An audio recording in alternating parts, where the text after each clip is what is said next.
어서 오세요. 반갑습니다. 안녕하세요. 저는 평범한 40대 유부남입니다. 최근에 황당한 일을 겪고 있어서 조언과 의견을 듣고 싶어서 사연을 보내게 되었습니다. 얼마 전에 아내가 교통사고가 났습니다. 자동차 수리가 끝나고 차를 받았지만 잔고장이 빈번하게 일어났고 심지어 시동이 꺼지는 경우도 생겼습니다. 수리는 잘 되었다고는 하지만 연식도 주행거리도 많은 편이어서 이번 기회에 차를 바꾸기로 하였습니다. 아내가 회사 출퇴근용으로 사용할 중고차를 알아보았고 적당한 차를 골라서 사려 갔습니다. 기존에 타던 차를 팔면서 안에 있던 하이패스, 블랙박스, 내비게이션 등등 혹시 나중에 쓸까 싶어서 따로 챙겨서 왔습니다. 요번에 새로 산 차에는 전부 장착이 되어 있어서 기존 차에 쓰던 물건들은 집으로 가져왔습니다. 그러면서 블랙박스에 있던 SD카드를 포맷해서 두기 위해 컴퓨터에 연결하였습니다. 그랬더니 과거 영상들이 저장되어 있었고 최근 사고 영상이 궁금해서 찾기 위해 여러 영상을 눌려서 보게 되었습니다. 단순히 열어보게 된 그곳은 판도라의 상자 같은 곳이었습니다. 영상 저장되어 있는 약 한 달간의 내용뿐이었지만 아내의 불륜 내용이 적나라하게 드러나 있었습니다. 요번에 출장 다녀오다가 난 사고인 줄 알았는데 내연남이랑 놀려 갔다가 오면서 차 안에서 애정 행각을 하다가 전방 주시를 못하고 난 사고였습니다. 차 안의 영상을 보이지 않았지만 소리로 충분히 알 수 있었습니다. 야한 수준을 넘어 변태스러운 대화로 오고 갔습니다. 그 여행에서 아내는 내연남 친구들을 모두 동시에 상대해 준 것도 알게 되었습니다. 대화 중에는 상대가 너무 많아서 임신하면 누구 아이인지 알 수가 없겠다며 지우거나 그냥 남편애라고 생각하고 낳아야겠다고 하였습니다. 그 밖에도 차마 입에 담지도 못할 그런 내용들이 오고 갔습니다.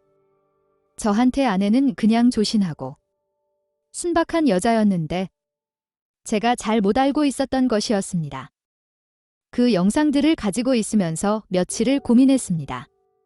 고작 최근 한 달간의 영상에서도 이렇게나 많은 것들이 있었는데 내가 알지 못하는 것들은 얼마나 많을지 상상조차 되지 않았습니다. 순간 이런 부분 때문에 아직도 우리 부부 사이에 아이가 없는 건 아닐까? 의심도 들었습니다. 내비게이션도 차에서 연결해서 최근 목적지들을 확인해 보니 수많은 펜션들과 모텔들이 기록되어 있었습니다. 그날은 너무 충격적이었고 아내를 보면 때릴 것만 같아서 친구 아버지 장례식장 간다고 하고는 집에 들어가지 않았습니다. 아파트 주차장에서 담배를 피우고 있는데 아내가 서둘러서 차를 타고 나가는 것이었습니다. 이 여자가 제가 외박한다고 하니 이때다 싶어서 내연남 만나려 나가는 것 같았습니다. 정말 아내가 미쳤다고 생각했습니다. 아내 차를 따라갔습니다. 어느 한적한 골목으로 들어갔고 어떤 남자를 태우고 차는 출발하였습니다. 그러고는 다른 빌라촌으로 들어가서 또 다른 남자를 태웠습니다. 그 후로 아내 차는 근처 무인텔로 들어갔습니다. 한 20분쯤 지나고 아내에게 전화를 걸었지만 받지 않았습니다. 그 후로 약 1시간쯤 지난 후에 전화가 왔습니다. 설거지하느라 전화를 못 받았다며 아내는 저한테 거짓말을 하였습니다. 제가 지금 집인데 무슨 소리냐고 하자 화들짝 놀라며 잠깐 마트 왔다고 장보고 들어갈 테니 기다리라고 하였습니다. 아내가 들어간 객실 안에서 황급히 준비하는 소리가 들렸고 나중에 연락한다며 아내가 인사하고 문을 열고 나오는 순간 문 앞에 서 있던 저와 눈이 마주쳤습니다. 아내는 그 자리에서 털썩 주저앉았고 그런 아내를 데리고 그 방에 들어갔습니다. 대충 봐도 20대 중반쯤 되는 남자아이들이 다 벗은 채 누워 있었고 누가 봐도 격렬한 시간을 보낸 것을 알 수 있는 방 안 상태였습니다. 그 남자아이들은 제가 남편인지 직감을 한 듯 똥 밟았다며 꿍시렁거리면서 옷을 입었고 나가려는 것을 붙잡았더니 자세한 것은 아내한테 물어보라며 저를 밀치고 가버렸습니다. 아내는 무릎을 꿇고 잘못했다며 빌고 있었습니다. 어떻게 된 건지 묻지도 않고 알고 싶지도 않다. 바람 피운 것도 평생 생각날 텐데 이런 모습까지 보여줬으니 난 잊고 살 자신이 없다고 하였습니다. 이번 주말 중으로 짐을 챙겨서 집에서 나가 달라고 하였습니다. 살고 있는 집은 제가 장가가면서 부모님이 사주신 집이었습니다. 그리고 조만간에 처갓집으로 이혼 소송 관련해서 서류를 보낼 테니 힘들게 소송하지 말고 인정해줬으면 좋겠다고 하면서 나왔습니다.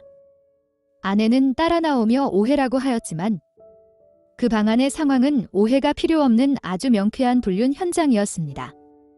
혹시 몰라서 사진을 찍었고 대화하는 것도 촬영하였습니다.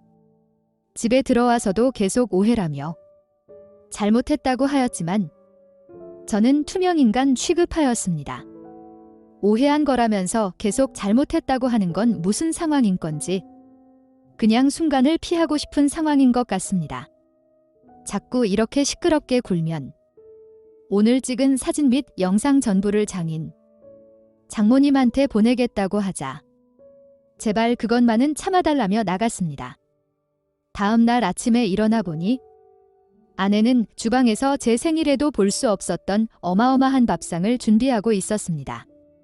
그러면서 제발 변명할 기회라도 주면 안 되겠냐고 부탁을 하였습니다. 그래서 듣게 되었습니다. 몇 년 전에 친구들과 처음 호빠를 가게 되었고 거기 있는 친구들과 2차를 나가게 되었는데 그날 자기가 이렇게 성욕이 강한 여자인지 처음 알게 되었다고 하였습니다. 너무나 자극적이고 짜릿한 게 좋았다면서 그 후로 계속 생각이 나도 참았지만 자꾸 생각이 나서 한 번만 더 다녀온다는 것이 지금까지 이렇게 되었다고 하였습니다. 남들이 봐주는 것도 좋고 여러 명과 동시에 하는 것도 좋다며 자기도 왜 이러는지 모르겠다고 하였습니다. 그러면서 그냥 즐기기 위해서 만난 것뿐 사랑하거나 마음을 준 것은 아니라고 하였습니다. 아내의 말을 들을 때마다 충격은 계속되었습니다. 앞으로 끊고 평생 잘못한 거 갚으면서 살 거라며 용서해 달라는 것이었습니다. 일단 알았다고 하였고 각 방을 쓰면서 지낸 지 2달 정도 되었습니다. 아직도 아내의 얼굴을 볼 때마다 그 모텔에서 보았던 이상한 복장과 도구들 그리고 그놈들과 아내가 뒹굴고 있는 모습이 상상이 됩니다. 저는 어떻게 해야 할까요? 정말 시간이 지나면 다 용서하고 있고 살 수 있을까요? 오늘의 사연은 여기까지입니다. 구독과 좋아요, 알림 설정 부탁드립니다.